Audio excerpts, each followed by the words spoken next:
నమస్కారం అండి. నా పేరు doctor Sunil Reddy, consultant neuro psychiatrist, sexologist, treatment range hospital, కేబీహెచ్పి, Hyderabad.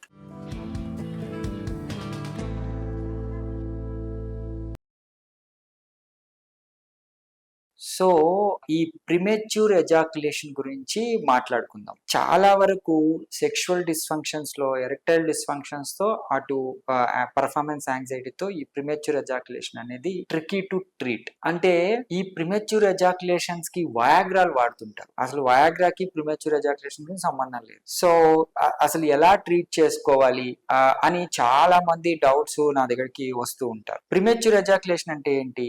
శీఘ్రస్ఖలనము అంటే అంగం స్తంభించిన తర్వాత సెక్షువల్ యాక్ట్ కి వెళ్ళక ముందే ఈ స్ఖలనం జరిగిపోవటము, ఆర్ డ్యూరింగ్ ద ప్రాసెస్ అంటే వాళ్ళు హైయెస్ట్ స్టేజ్ ఆఫ్ ఆ ఎగ్జైట్మెంట్ కి వెళ్ళక ముందే అంగం మెత్తబడిపోయి స్ఖలనం అయిపోవటం. సో ఇది కేటగరైజ్ చేస్తే 15 సెకండ్స్ కన్నా ముందే స్ఖలనం అయిపోవడం అంటే ఎరెక్షన్ అయిన 15 సెకండ్స్ కన్నా ముందే స్ఖలనం అయిపోవటాన్ని ప్రిమెచ్యూర్ ఎజాక్యులేషన్ అంటాం. బేసికలీ టైమింగ్ నా దగ్గర ఎక్స్ప్రెస్ చేస్తూ ఉంటారు. టైమింగ్ కన్నా వాళ్ళ హ్యాపీనెస్, పార్ట్నర్స్ ఇద్దరు హ్యాపీగా లేకముందే స్ఖలనం అయిపోవడాన్ని ప్రిమెచ్యూర్ ఎజాక్యులేషన్ కింద కేటగరైజ్ చేయడం అనేది జరిగింది. సో దీనికి కారణాలు ఏంటంటే ప్రైమరీ కావచ్చు, సెకండరీ కావచ్చు. ప్రైమరీలో చిన్న వాళ్ళు ఫస్ట్ నుంచి అలాగే ఉంటారు.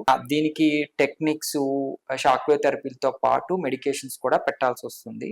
సెకండరీగా ఏంటి అంటే వాళ్ళ మెడికల్ కాజెస్ అంటే సింపుల్ ఇన్ఫెక్షన్ నుంచి ఫస్ట్ బానే ఉంటుంది, తర్వాత మధ్యలో ఏదో చిన్న యూరినరీ ట్రాక్ ఇన్ఫెక్షన్స్ లేకపోతే మామూలు ఫీవర్స్, ఎనీ స్ట్రెస్ఫుల్ కండిషన్స్ వీళ్ళ ఈ సెక్షువల్ యాక్ట్ లో మార్పులు తెస్తాయి. అందులో ప్రిమెచ్యూర్ ఎజాక్యులేషన్ ఒకటి. సో దాన్ని క్యూర్ చేసుకుంటే మళ్ళీ ఇబ్బంది లేకుండా వచ్చేస్తారు. తర్వాత ఈ హార్మోనల్ డిస్ఫంక్షన్స్ కూడా కొంతమందికి మెడికేషన్ ఇండ్యూస్డ్, కొంతమంది మెడికేషన్స్ వాడటం వల్ల కూడా ప్రిమెచ్యూర్ గా అయిపోతుంటుంది. మెయిన్ గా ఎరెక్టైల్ డిస్ఫంక్షన్ వచ్చే ముందు అంటే అంగస్తంభన లోపాలు వచ్చే ముందు ప్రిమెచ్యూర్ గా ఎజాక్యులేషన్ అయిపోతుంటుంది. So premature ejaculation may lead to erectile dysfunction in the future. So premature ejaculation ని త్వరగా ఎర్లీగా క్యూర్ చేసుకుంటే వాళ్ళ ఎరెక్షన్స్ కానీ సెక్షువల్ లైఫ్ కానీ హ్యాపీగా ఉంటుంది. సో ఈ ప్రిమెచ్యూర్ ఎజాక్యులేషన్ ని మనం ట్రీట్ చేయడం కోసం కోపింగ్ స్ట్రాటజీస్ అంటాం. అంటే ఏమంటామంటే అంగం స్తంభించిన తర్వాత స్క్వీజ్ మెథడ్స్ కానీ, స్టాప్ అండ్ గో మెథడ్ కానీ, కీగిల్స్ ఎక్సర్సైజెస్ కానీ ఇలాంటివి కొన్ని టిప్స్ చెప్తాం. బట్ స్టిల్ అవి కూడా పని చేయకుండా పాపం తృప్తినిచ్చే సెకండ్స్ లో ఎజాక్యులేట్ అయిపోతుంటుంది. వాళ్ళు చాలా ఎంబ్రాసింగ్ కి గురై ఇబ్బంది పడి డిప్రెషన్కి వెళ్ళిపోవటం, యాంగ్జైటీ వెళ్ళటం, మళ్ళీ ఈ యాంగ్జైటీ ప్రీమెచ్యూర్ ఎజాక్యులేషన్ రావటం జరుగుతుంది. సో ఇది సైకోసెక్షువల్ ఇష్యూస్ అయినా కానీ అంగానికి షాక్ వేవ్ థెరపీ చేయడం వల్ల ప్రిమెచ్యూర్ ఎజాక్యులేషన్ ఇంప్రూవ్ అవుతుంది,